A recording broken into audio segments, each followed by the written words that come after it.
Chapter 1. Did Kennedy learn the truth about UFOs and alien life from Secretary of the Navy, James Forrestal? Introduction. During World War II, John F. Kennedy's father arranged for his second son to be given a plum position in the Office of Naval Intelligence. In August 1941, Joseph Kennedy wrote to Captain Alan Kirk, former naval attaché at the U.S. Embassy in London when Joseph Kennedy served as ambassador to the United Kingdom, 1938-40. I am having Jack see a medical friend of yours in Boston tomorrow for physical examination, and then I hope he'll become associated with you in Naval Intelligence. 14. Kirk, now head of the Office of Naval Intelligence in Washington, D.C., made the necessary arrangements.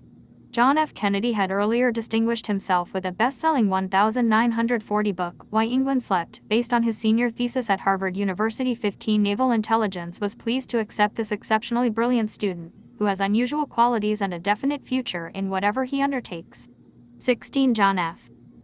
Kennedy began his military service in October 1941 as an ensign, responsible for collating reports from overseas stations for distribution in Office of Naval Intelligence bulletins. After being promoted to lieutenant, he was transferred to the Pacific in command of a PT boat that was rammed and cut in two by a Japanese destroyer. Badly injured, Kennedy was able to lead 6 of his crew to safety. Only 2 crew members died. Newswire stories about the incident instantly made Kennedy a national war hero. Kennedy's son is hero in Pacific as destroyer splits his PT boat, the New York Times disclosed. Kennedy's son saves 10 in Pacific. Kennedy's son is hero in the Pacific, the Boston Globe announced with local pride. 17. When the war was over, he was welcomed home as a hero. With his national war hero status, family connections, and precocious intellect, Kennedy became friends with influential political and military leaders. He became particularly close to one of his father's friends, James Forrestal, who was Secretary of the Navy, 1944 to 1947. Forrestal wanted to recruit Kennedy to his personal staff and included him as his guest in a tour of devastated Europe in the summer of 1945. According to historian Robert Dallek, the secretary, who knew Joe well and was greatly impressed by his 28-year-old son, wanted Jack to join his staff in the Navy Department. But first he invited Jack to go with him to Potsdam and then around Germany for a look at the destruction of its cities and factories from 5 years of bombing, and assess the challenges posed by rehabilitating a country divided into Russian and Western sectors. In the course of their travels, Jack met or at least saw up close many of the most important leaders of the day. When Forrestal's plane landed in Frankfurt, a journalist recalled, the plane doors opened, and out came Forrestal. Then, to my amazement, Jack Kennedy. Ike was meeting Forrestal. So Jack met Ike. 18. Figure 1. Secretary Forrestal, center front row at the new Reich Chancery in summer 1945, Kennedy in background. Source, JFK Presidential Library. In the diary Kennedy kept of the trip, which he published as Prelude to Leadership, 19 Kennedy describes the August 1st meeting with Eisenhower. We flew from Bremen to Frankfurt and were met at the airport by a battalion of paratroopers and General Eisenhower. Eisenhower talked with Forrestal for a few minutes, and it was obvious why he is an outstanding figure. He has an easy personality, immense self-assurance, and gave an excellent presentation of the situation in Germany. 20. The book's editor reveals how Kennedy became an observer of the Potsdam Conference attended by President Truman, Prime Minister Churchill, and Premier Stalin in late July. Tensions were high as Truman had been warned to take a tough stand against the Soviets. It was into this charged atmosphere that Secretary of the Navy Forrestal, an uninvited guest, flew into Gatow Airport on July 28 with his friend, John F. Kennedy. Forrestal was deeply concerned about the Russian post-war machinations, both military and political. It is a remarkable footnote to history that JFK probably had more inside information on crucial world events in July of 1945 than did the new president who was preparing for the Potsdam Conference. 21. The inside information Kennedy was receiving during his 1945 trip with Forrestal was coming from the highest level. Kennedy had the unique opportunity of meeting many of the key leaders on the international stage: Churchill, Eisenhower, Truman, Attlee, Bevin, de Valera, and Gromyko. 22. In a subsequent meeting with Eisenhower on July 29, Forrestal revealed in his own personal diaries, published posthumously, some of the discussions that occurred. On the Monday, Forrestal breakfasted with the president, together with Eisenhower, Clay, Judge Samuel Rosenman, his own naval aides and others, possibly including Kennedy, and what he recorded of the talk was interestingly enough in view of the meeting with the American armor, mainly about post-war military Plans and Policies 23. In these high-level meetings with Eisenhower and the President, Secretary Forrestal was briefed about the most sensitive plans for post-war Germany. Among these plans was the recruitment of German scientists who worked on advanced technologies developed by Nazi Germany. They were going to be secretly repatriated under a cover program called Operation Paperclip. 24. Forrestal was sharing this highly sensitive information with Kennedy. So what was Operation Paperclip? Operation Paperclip involved transferring scientific expertise and technologies pioneered by Nazi Germany to the United States. It was run by the Joint Intelligence Objectives Agency, comprised of intelligence officers from each of the military services. 25. Operation Paperclip was formally approved by President Truman in August 1945, soon after the Potsdam Conference. The timing is very significant. It meant that Eisenhower and his military commanders were able to persuade Truman that the U.S. needed the advanced scientific expertise and technologies developed in Nazi Germany. Truman would have naturally asked why the victorious Allied powers would need the scientific expertise of the defeated Nazis. The answers he received from Eisenhower's military experts who had seen Nazi technologies were compelling. For example, Major General Hugh Nair, deputy commander of the U.S. Air Force in Europe, stated, "Occupation of German scientific and industrial establishments has revealed the fact that we have been alarmingly backward in many fields of research. If we do not take the opportunity to seize the apparatus and the brains that developed it and put the combination back to work promptly, we will remain several years behind while we attempt to cover a field already exploited." 26. So what kind of technologies were these Nazi scientists involved in? Chief among the scientific expertise sought by the U.S. was advanced rocketry. Nazi Germany's rocket program was highly effective with the V-1 and V-2 rockets that were used against Great Britain. Scientists, such as Werner von Braun, who developed these devastating weapons, were repatriated to start the U.S. rocket program. Decades later, von Braun's Nazi past would be forgotten, and he would become a respected father of the Apollo program. Another area of interest was the Nazis' development of flying saucer-shaped craft. There is much evidence that the Nazis had a highly advanced program based on a flying saucer design. 27. According to Virgil Armstrong, a former CIA agent, we know that in the early parts of the war there were certain factions of the Allied forces that did not believe Hitler had a secret weapon, and it wasn't until the Americans made much emphasis of this that they began to look at it seriously and indeed did discover that Hitler not only had a secret weapon, he had what we would call today a UFO or spacecraft. 28. Armstrong's remarkable claim is supported by Captain Edward Ruppelt, responsible for the U.S. Air Force Project Blue Book, who claimed in 1956, when World War II ended, the Germans had several radical types of aircraft and guided missiles under development. The majority were in the most preliminary stages, but they were the only known craft that could even approach the performance of objects reported to UFO observers. 29. Were these highly advanced projects based solely on scientific breakthroughs by Nazi scientists, or had the Nazis discovered extraterrestrial technologies from around the world? Professor Hermann Oberth, who pioneered rocket design for Nazi Germany during World War II, moved to Piemonte to work with von Braun in developing the V-2 rocket. After the war, Oberth was asked why the Nazis had been so successful in their technology programs. He answered, "We cannot take the credit for our record advancement in certain scientific fields alone, we have been helped." When asked by whom, he replied, "The people of other worlds." 30. As the Supreme Allied Commander for Europe during and immediately after World War I, Eisenhower was certainly briefed on reports about flying saucer technologies and Nazi efforts to develop them. Eisenhower very likely came across answers to whether or not such technologies were solely scientific developments by German scientists, or, as Oberth claimed, were based on extraterrestrial technologies. Were some of these technologies related to extraterrestrial life? Were they related to the technologies retrieved by the U.S. during World War II? One allegedly leaked official document refers to the Department of Naval Intelligence's retrieval of an unidentified crash craft of interplanetary origin after the February 24 and 25, 1942 Los Angeles air raid. Regarding the air raid over Los Angeles, it was learned by Army G2 that Rear Admiral Anderson recovered an unidentified airplane off the coast of California.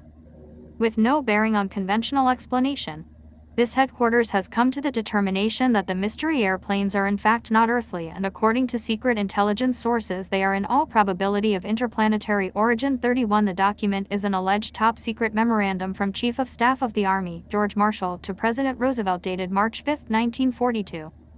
If true, then the incident occurred while Kennedy was serving in the Department of Naval Intelligence.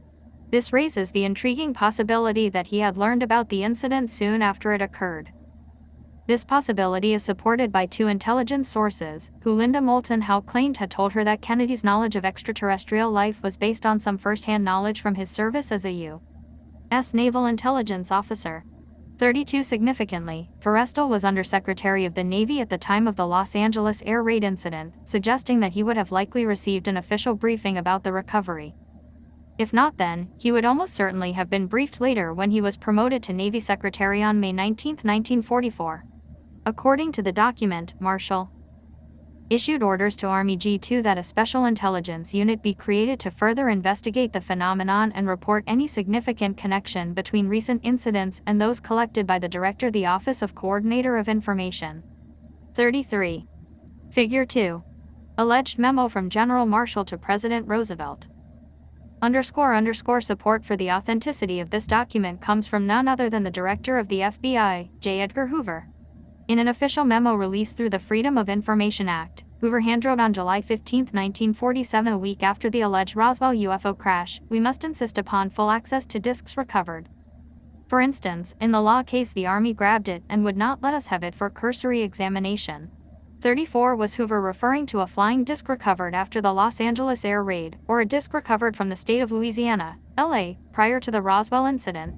Whatever the answer, Hoover is indicating that the U.S. Army was studying recovered flying discs and not sharing information with the FBI. Figure 3. Hoover's handwritten comment on FBI memo.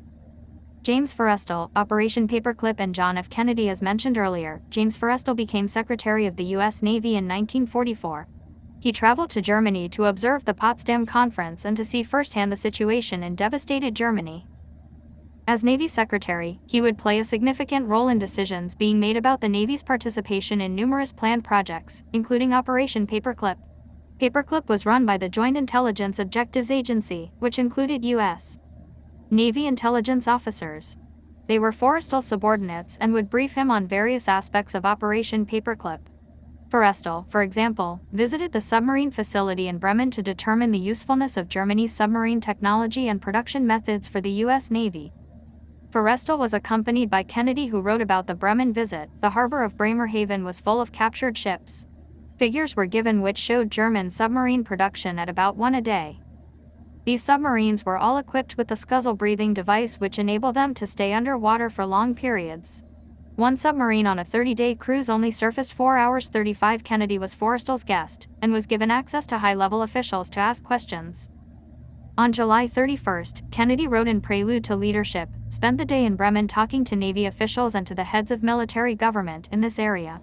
36 Kennedy was asked to give his advice on various German technologies that might be applicable for U.S. deployment. One of Kennedy's areas of expertise was the Navy's collection of PT boats. He had this to say about the German equivalent: "The Germany boat was far superior to our PT boat. It was 25 feet longer, just as fast, nearly twice as heavy, and had greater cruising range at high speed. In armaments it was about equal 37 in his tour of Germany, and captured Nazi technologies." Forrestal very likely witnessed some of the alleged flying saucer and/or extraterrestrial technologies, firsthand. As Navy Secretary, he certainly had the rank and need to know about such technologies and their potential relevance to the U.S. Navy. If Forrestal did witness some of these advanced flying saucer extraterrestrial technologies, he would certainly have shared the information with Kennedy. It is also highly likely that he would have allowed Kennedy to also witness some of these captured technologies, firsthand. Such a conclusion is supported by the two intelligence sources mentioned earlier that told Linda Moulton Howe that Kennedy's knowledge of extraterrestrial life was based on some first-hand knowledge from his service as a U.S. Naval intelligence officer. 38 If Howe's sources are correct, it is most likely that Kennedy gained this first-hand knowledge from the 1942 Los Angeles air raid incident, and then his 1945 summer tour of post-war Europe while traveling with Forrestal. Kennedy was likely briefed about Project Paperclip by Forrestal, and even learned firsthand that some of the Nazi technologies were based on flying saucers and/or were extraterrestrial in origin. In September 1947, Forrestal would go on to become the first Secretary of the Department of Defense. Significantly, he also became one of the founding members of a secret control group authorized to take charge of extraterrestrial-related projects. I will discuss this control group further in Chapter 3. The existence of this control group was first revealed in a top-secret memorandum by a senior radio engineer with the Canadian Department of Transportation.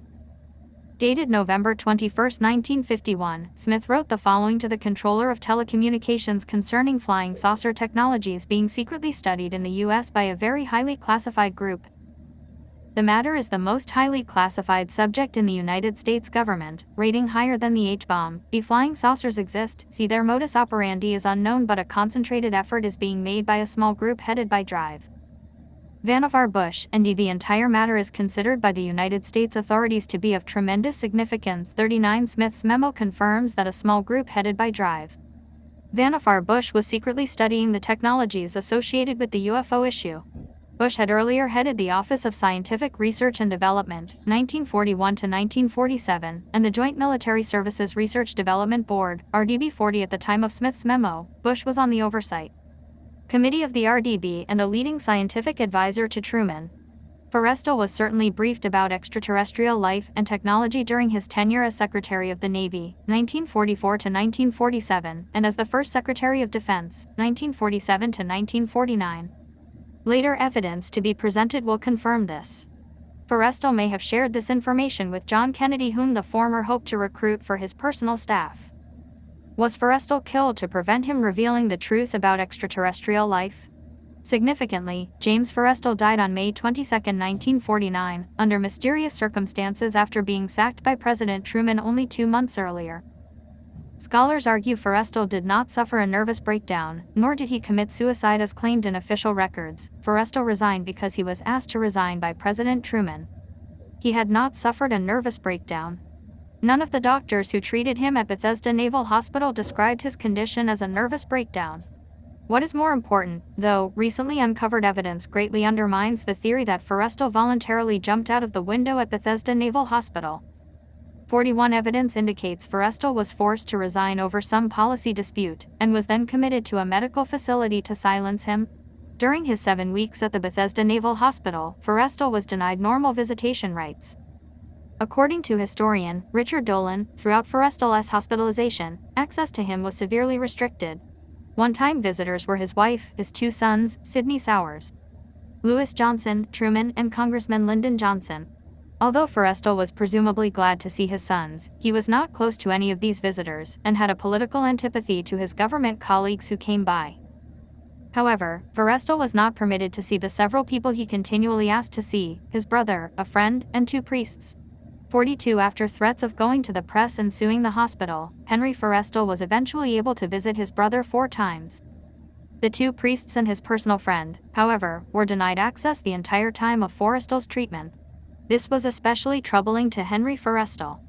The answer may have been that a Catholic confessional might risk disclosing sensitive national security information.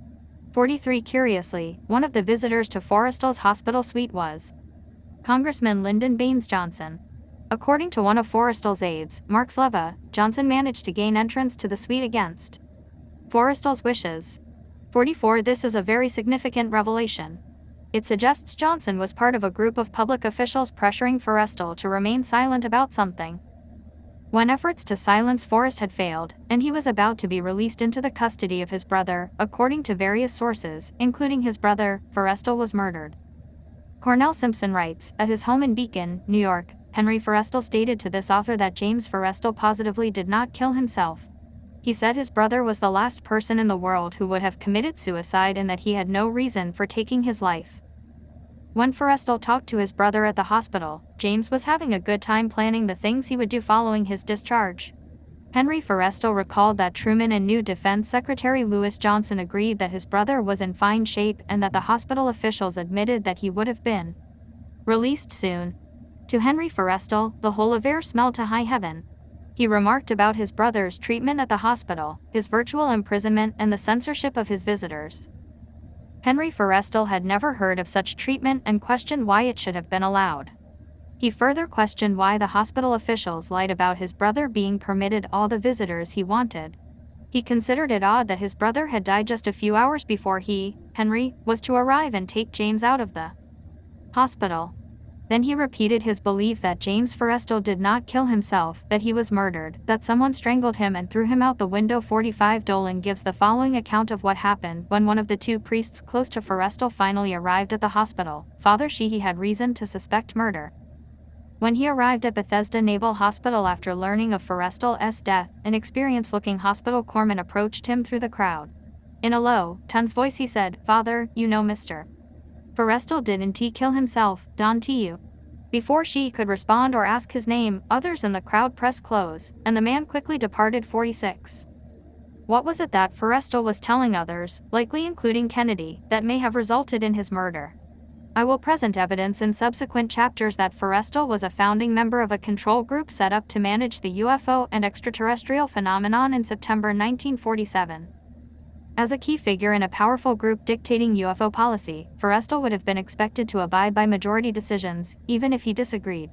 If he did not, other members of the group would eventually view him as a threat to national security, and take whatever action they deemed necessary.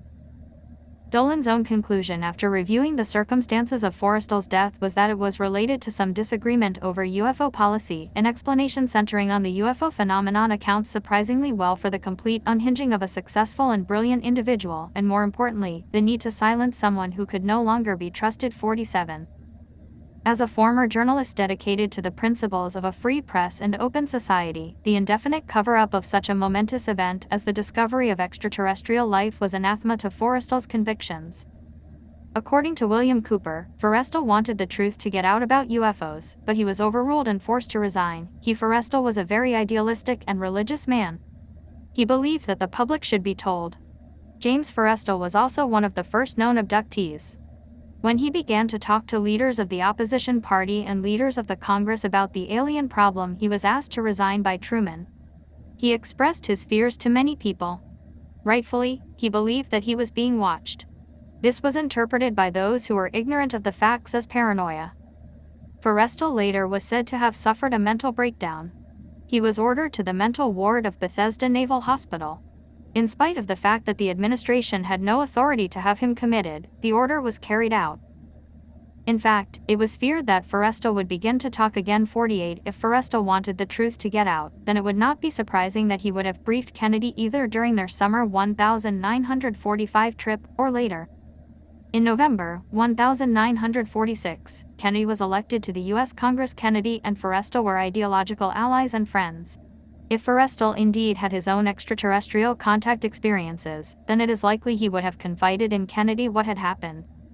This is especially the case if Forrestal was intent on releasing this information to the public.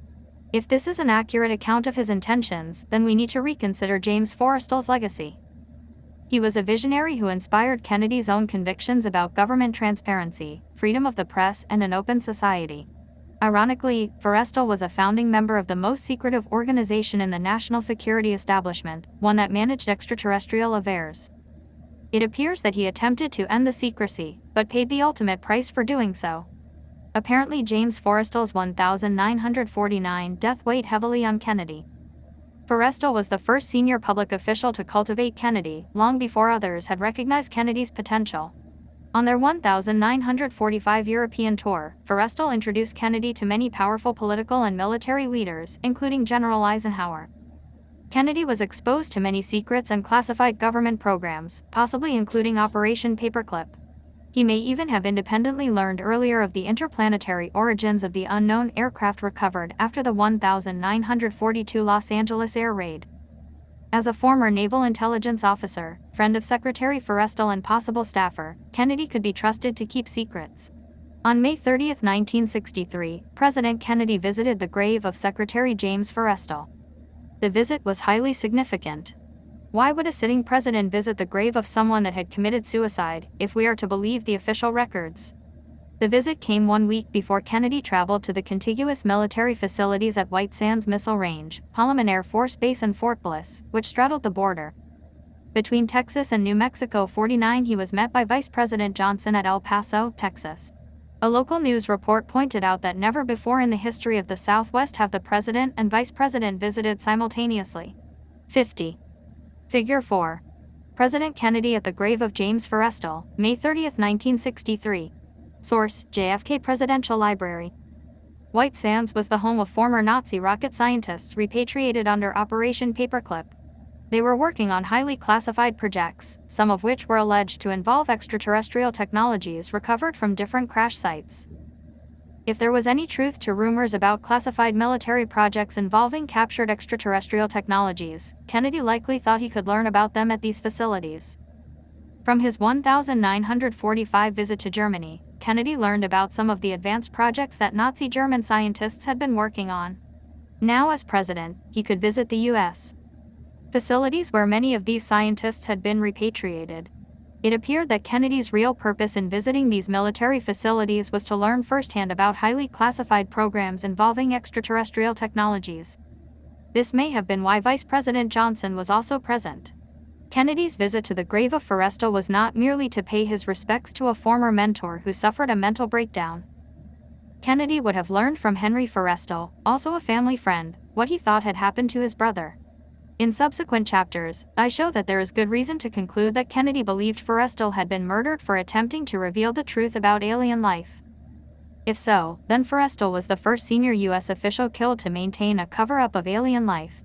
At Forrestal's grave, a week before a highly significant visit to White Sands, Kennedy was speaking once more to an old friend. Perhaps Kennedy was silently telling him that he would use his authority as president to realize his friend's vision, a world where the existence of extraterrestrial life would be common knowledge. In following a similar path to Forrestal, Kennedy was resolved not to suffer the same fate. Chapter 2 Eisenhower and Kennedy received briefings on Roswell flying saucer crash in 1947 Wayne Ranch in Roswell Region House Pisa Curdy Count / no details of Ta Kingston Weds Madame. La Pescu Ax TQ, Saps Os Hele Discar large margin are revealed, Figure 5. First news report on July 8, 1947. World awakes to news of a flying saucer crash at Roswell on the morning of July 9, 1947. Future Presidents Dwight D. Eisenhower and John F. Kennedy would awaken to news of conflicting reports that a flying saucer had crashed near the town of Roswell, New Mexico. According to the initial news reports, the flying saucer had crashed not far from the Roswell Army Airfield, AAF-51. The Roswell AAF was at the time the home of the only operational nuclear bomber wing in the U.S. and the world. It had some of the most secure and highly trained personnel that the Army had to offer.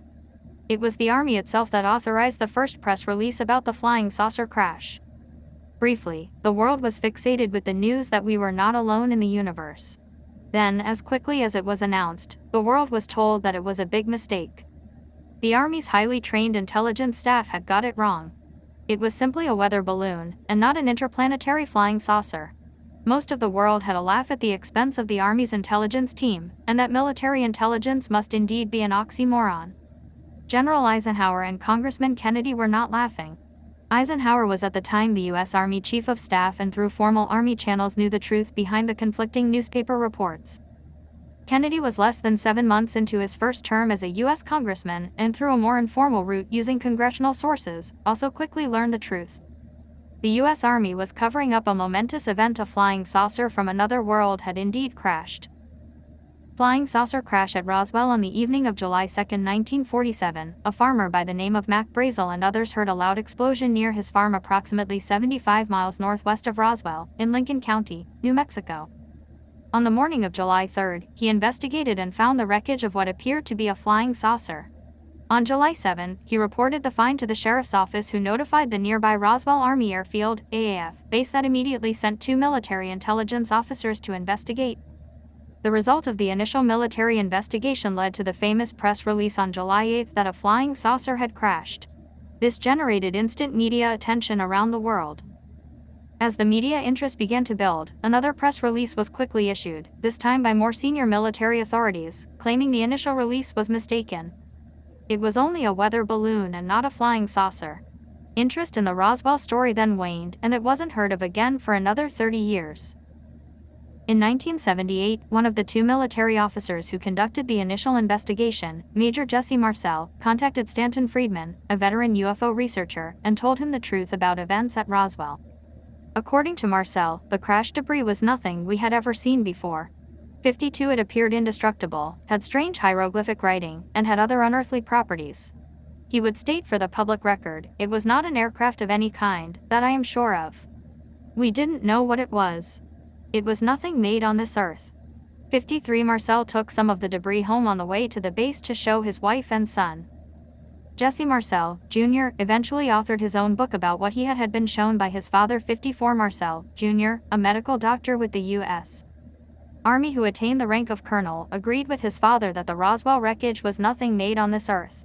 If we can believe the testimony of father and son, a flying saucer had indeed crashed at Roswell, and Major Marcel had been ordered to take part in an official cover-up.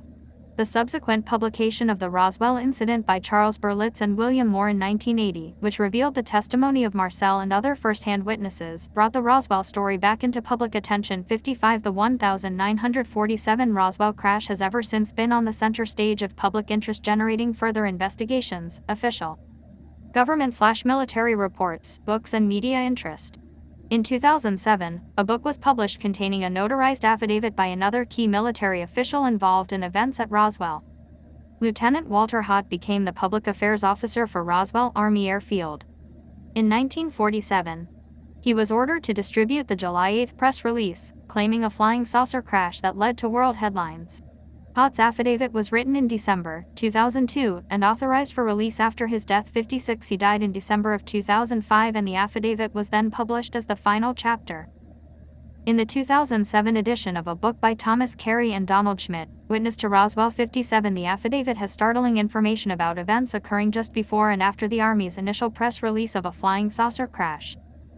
The most significant event is that a staff meeting occurred on the morning of July 8 when Roswell AAF officers discussed how to deal with growing public and press interest in the wreckage found at 2 crash sites. Haut stated, the main topic of discussion was an extensive debris field in Lincoln County, approx. 75 miles NW of Roswell. 58 This was the crash site on Mac Brazel's farm that Major Marcel traveled to investigate on July 6 and 7. Marcel gave his report at the meeting. The second site was 40 miles north of Roswell, and was not generally known to researchers of the Roswell crash. The base commander, Col. William Blanchard, gave a brief report on wreckage found at the second site.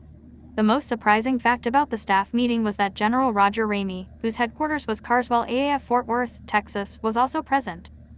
Haut reveals that Ramey devised a strategy for throwing the public and press off track about the 2 crash sites. According to Haut, one of the main concerns discussed at the meeting was whether we should go public or not with the discovery. General Ramey proposed a plan, which I believed originated from his bosses at the Pentagon. Emphasis added attention needed to be diverted from the more important site north of town by acknowledging the other location, Mac Brazel's ranch. Too many civilians were already involved and the press already was informed. 59 Ramey approved a press release pointing to the more remote and less important site near Mac Brazel's ranch. Haut wrote in his affidavit, at approximately 9:30 a.m., Col. Blanchard, Roswell AAF base commander, phoned my office and dictated the press release of having in our possession a flying disc, coming from a ranch northwest of Roswell, and Marcel flying the material to higher headquarters. I was to deliver the news release to radio stations KGFL and KSO, and newspapers, the Daily Record and the Morning Dispatch. 60 Later that afternoon, General Ramey retracted the flying disc announcement, replacing it with the weather balloon story that appeared in news reports on the evening of July 8 and the morning of July 9.